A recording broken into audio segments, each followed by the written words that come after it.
एक लालची बंदर चमकीले नीले आसमान के नीचे फूले हुए सफेद बादलों के साथ एक छत पर खड़ा है।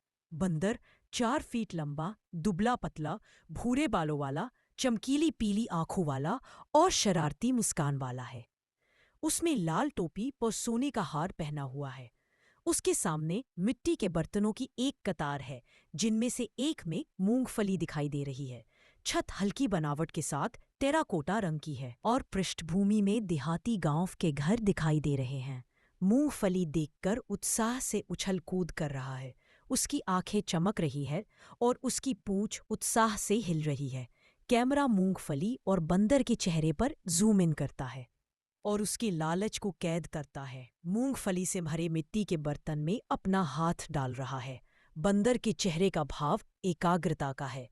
बंदर अपना हाथ बर्तन में डाल रहा है और मूंगफली को मुट्ठी में जकड़ रहा है।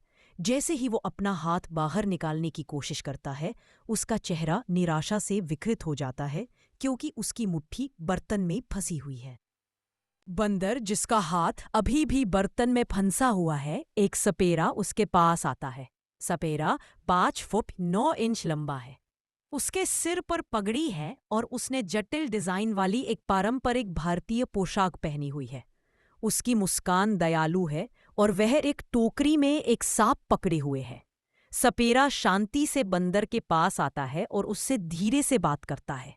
बंदर डर और अपनी परेशानी के एहसास के मिले-जुले भाव से सपेरे की ओर देखता है। टोकरी में मौजूद सांप अपना सिर उठाता है, जिससे तनाव और बढ़ जाता है। बंदर निराश और अटका हुआ दिख रहा है। उसके बगल में सपेरा खड़ा है और अपना सिर हिला रहा है।